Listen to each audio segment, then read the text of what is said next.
Ever since I was younger, I was into video games. Somebody like the Fuse so I can bring bad news to all these crews who can't NBA jam with the shoe. What's going on, guys? Welcome back to another beer review.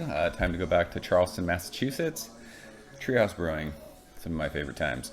This is Curiosity 99. I cannot believe we are at Curiosity 99. It's crazy. I remember reviewing Curiosity 18 way back when. Now they're at almost 100 of them. So, per the label, American Double IPA, it's all it says. No ABV, nothing, because fuck all of us. This beer comes courtesy of my man Travis. I appreciate you, sir. Nice plant, it's big. Canned on August 19th. This is a little hashtag Team Old IPA. We're about 5 weeks in the can. So, Travis sent this a little while ago, and I just haven't gotten to it. Things have been really hectic around here, and beer reviews has just not been on the priority list, unfortunately. So this sat for a little bit, but you know what? We are Team Old IPA. I love Treehouse beer with some age on it. I love all New England style hazy beers with age on it. It's just the way I drink them. So there you go. This thing should be fine. I could smell it as soon as I cracked it. So it looks like a Treehouse beer. It's super hazy. It's that just kind of peachy orange juice, good finger and a half of fluffy white head. It is really compact on the sides of that. There's some sudsy bubbles, but it looks awesome in that proper Treehouse glassware. You guys know beer tastes better in proper glassware. If you have not tried it, you're missing out. True story. Yeah, there's no information on this label. Don't know the hops, don't know the alcohol. They're calling it a double IPA. This is probably, I mean, most of their double IPAs are around like, don't they usually do like 8.2 or 8.1%? Some are around 8%. So let's shove our fat nose in it, see what it's got. Oh, it smells like, it's like mango juice. Oh, it's got that bubblegum thing too. This smells like juice, and it's like some sort of awesome citrus fruit, but I can't put my finger on exactly what that is.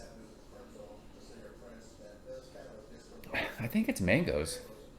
Mangoes and like an orangey kind of, what is that? It's got like a cool candy thing to it. Think of like, it's like, people are going to say this is a bad thing, but think of like chalky candy. Like, remember Fun Dip? Like, it has like that sugary chalky thing. This smells like that. Is there mosaic in there? It almost has like a berry note to it. It smells fucking awesome. This beer smells so good. This is one of the better smelling Treehouse beers I've had in a while. Besides like when we drank Very Green and King Julius. This is like, this nose is awesome. There's a good amount of like crackery kind of sweet, like white bready. But yeah, like it's like mango papaya-y, sort of guava-ish, like orange, like sugar-coated candy. That's the best way to describe it. Let's taste it. Travis, cheers. Thank you, sir. I will say you can't smell booze, whatever it is. 8+%. Doesn't smell like booze.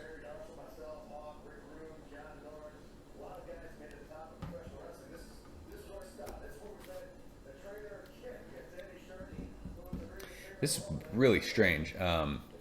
This beer is like way more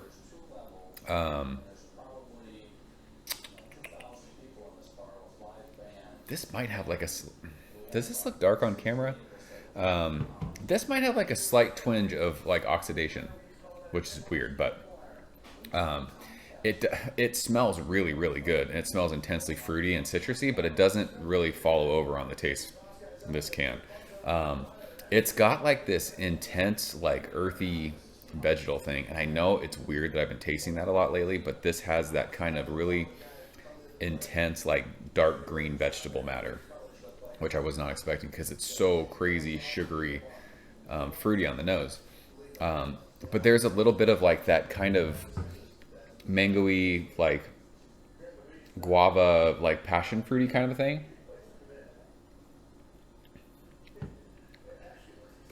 But yeah, it might have like a hint of some, I don't know what the best way, I don't describe oxidation well when I taste it in beer. Like with stouts, it can taste kind of like, I don't know, it reminds me of like pennies if it's like oxidized. That's sometimes can be infected too. Like I'm getting off, like I'm, whatever. It has like this kind of, like kind of a papery thing, but I don't know. I don't know. Maybe it's not. I have no idea. But there's a good amount of bitterness, which you're not used to when you smell fruity beers like this from Treehouse. But we've talked about this. Like, I think they're kind of hopping their beers more to get like a bigger intensity. I kind of think they're moving towards that with their beers. I'm not 100% sure. But yeah, this smells way better than it tastes. And I always hate when that happens. It bums me out. I think something might have happened to this can. I don't know. Because it smells fucking awesome. But it just doesn't quite go over. It's intense. Even as it's warmed, it's intensely bitter. And yeah, it just has like this kind of dusty, like I've said this, I think before in reviews, like I went to Ohio to my cousin's wedding a couple summers ago. And when you walk into their basement, it smells like, not mildewy, but it has like this like wet, damp smell. That's kind of like what that's reminding me of, like taste wise. Like, you know, when you smell something and you can taste it on your tongue, like you smell something intense, you're like, oh, I can taste that. That's kind of what that is. It sounds weird, but I think something might have happened to this can. It's crazy because it smells amazing. One of the best smelling beers I've had from them in a long time. It just, the flavor doesn't carry over. So, I mean, that's not Travis's fault. It's just maybe something happened when they canned this. I don't know. I don't think this is what they intended for this to taste like, so we'll leave it at that. So that's Curiosity 99. I'll be interested to see if anyone comments and said they had the same issues with cans. So if you guys had it, leave a comment below. Let me know what you think. As always, thank you so much for watching. See you very soon. Cheers. Thank you for coming behind the bar, in the arcade, all that shit. Ever since I was younger, I was into video games. Somebody like the Fuse so I can bring bad news to all these crews who can't NBA jam with the shoe.